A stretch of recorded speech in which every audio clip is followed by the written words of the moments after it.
Hello friends, আমি Sneha. Tasty ট্রাভেলের নতুন একটা ভিডিও নিয়ে আবার তোমাদের সকলের কাছে চলে এসেছি। আশা করি তোমরা সকলে খুব ভালো এবং সুস্থ আছো। আজকে আমি তোমাদের সাথে শেয়ার করব এক তরকার রেসিপি। তাহলে চলো রান্নাটা দেখা যাক। আর যদি ভালো লাগে তাহলে একটা লাইক এবং কমেন্ট করতে ভুলো না। প্রথমে আমি তরকার ডালটাকে 2 ঘন্টা ভিজিয়ে তারপর প্রেসার কুকারে 2 থেকে 3টে সিটি দিয়ে খুব ভালো করে সেদ্ধ করে নিয়েছি।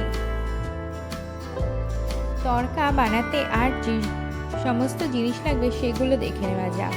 আর লাগবে আমার একটা ডিম, কোচানো পেঁয়াজ, টমেটো কুচি, কাসুরি মেথি পাতা, আদা রসুন কাঁচা লঙ্কা বাটা, সয়া সস এবং আলু। তোমরা যদি না চাও তাহলে আলুটা ব্যবহার না করলেই হবে। এটা আমি আমার ইচ্ছেতেই আলু ব্যবহার করেছি। এবার রান্নার দিকে যাওয়া যাক। কড়াইতে তেল দিয়ে দিয়েছি, সর্ষের তেল। আর আমি রান্নার বেশিরভাগটাই সর্ষের তেলেই করা পছন্দ করি। তেলটা সামান্য গরম হয়ে গেলে একটা বাটির মধ্যে ডিমটাকে সামান্য লবণ এবং গোলমরিচ গুঁড়ো দিয়ে ফাটিয়ে নিয়েছি। তারপর সেই ডিমটাকে কড়াইয়ের মধ্যে দিয়ে ডিমের ভুজিয়া বানিয়ে নেব। আর ডিমের ভুজিয়া বানানো কিন্তু একেবারে সোজা ব্যাপার। ডিমের অমলেট করে কুচি কুচি কুচি কুচি করলেই হয়ে যাবে।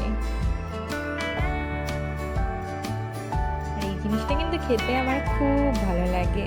আর তোমাদের কার কার ভালো লাগে আমাকে কিন্তু অবশ্য জানিও। আর ভাজা হয়ে গেলে আমি ওটাকে তুলে নিয়েছি। আর ওই কড়াইতে আরেকটু তেল দিয়ে দিয়েছি। তেলটাকে আবার একই রকমভাবে গরম করে নেব।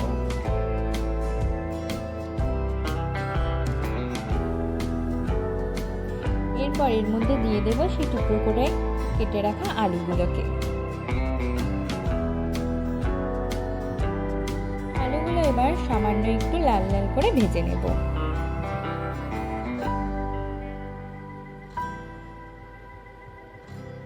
আলু লাল লাল করে ভাজা হয়ে গেছে। আর আলু ভাজার সময় কিন্তু আমি নুন হলুদ কোনো কিছুই ব্যবহার করিনি। এবার ভাজা আলুটাকে তুলে নিয়েছি। আলু ভাজার পর যেটুকু তেল পড়েছিল তার মধ্যে দিয়ে দিয়েছি জিরে। জিরেটাকে সামান্য ভাজা করে নেব।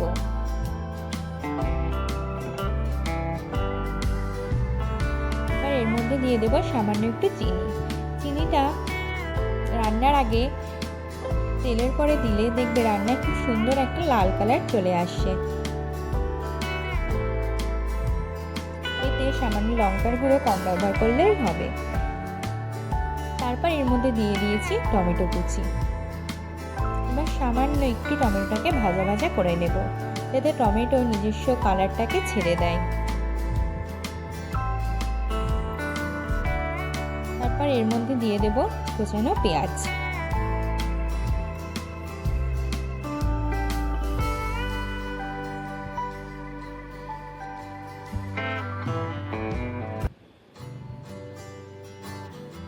পেঁয়াজ আর টমেটোটাকে আবার একটু ভালো করে ভেজে নেব।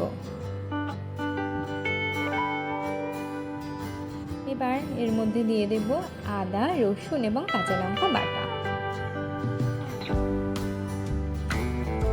সামান্য আবার আর একটু মশলাগুলোকে ভেজে নেব, যাতে মশলার মধ্যে কাঁচা গন্ধটা না থাকে।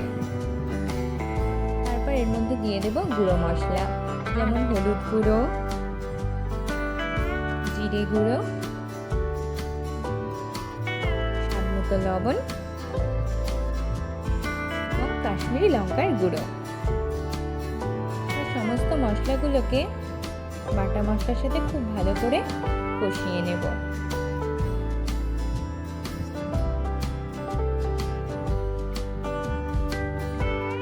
আর তরকার যেটা সবথেকে ইম্পর্টেন্ট জিনিস সেটা হলো কাসুরি মেথি পাতা। মেথি পাতা ছাড়া কিন্তু তরকা একদমই রান্না করা সম্ভবই না। তাই জন্য মশলা কষানোর সময় আমি দিয়ে দেব কাসুরি মেথি পাতা। তোমরা এটাকে যে কোনো মুদিখানা দোকানেই পেয়ে যাবে। আর কালারের জন্য দিয়ে দেব সয়া সস।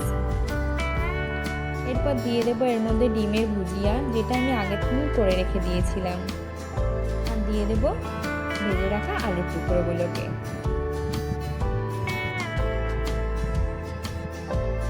সমস্ত মশলাগুলো খুব ভালো করে একে অপরের সাথে মিশে গেলে এর মধ্যে দিয়ে দেবো আগে থেকে সেদ্ধ করে রাখা তরকার ডালটাকে। তরকার ডালটাকে এবার সব মশলার সাথে খুব ভালো করে মিশিয়ে নেব।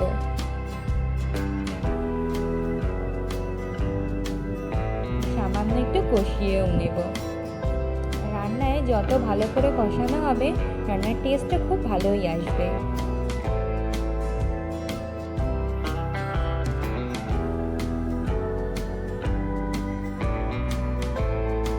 এবার এর মধ্যে দিয়ে দেব উষ্ণ গরম জল। আর আমি তো রান্নায় সবসময় তোমাদের বলে থাকি যে উষ্ণ গরম জল ব্যবহার করবে, তাহলে দেখবে রান্নাটাও খুব তাড়াতাড়ি হয়ে যাচ্ছে আর রান্নার কালারটাও খুব ভালো আসছে। আর সবসময় রান্না করার সময় যখন ঝোল দেবে তারপরে কোনো পাত্র দিয়ে ঢাকা দিয়ে রাখবে, তাহলে দেখবে এতেও রান্নার কালার খুব ভালো আসে। তারপর এইভাবে 5 থেকে 10 মিনিট খুব ভালো করে ফুটতে দেব। 5 থেকে 10 মিনিট পর ঢাকনাটা উঠিয়ে ঝোলটা কিছুটা টেনে গেলে সামান্য নাড়াচাড়া করে এর মধ্যে দিয়ে দেব গরম মশলা গুঁড়ো। তাহলেই আমার রেডি হয়ে যাবে তরকা। তাহলে অবশ্যই কিন্তু একদিন বাড়িতে তরকা রান্না করে দেখো আর আমাকে বলো কেমন লেগেছে তোমাদের সকলের। ভিডিওটা ভালো লেগে থাকলে লাইক এবং কমেন্ট করতে কিন্তু ভুলো না। আর প্লিজ চ্যানেলটা সাবস্ক্রাইব করে আমার পাশে থেকো। তাহলে আজ এই অবধিই থাকো, খুব তাড়াতাড়ি তোমাদের জন্য নতুন একটা ভিডিও নিয়ে আবার চলে আসবো। ওকে, টাটা, বাই বাই।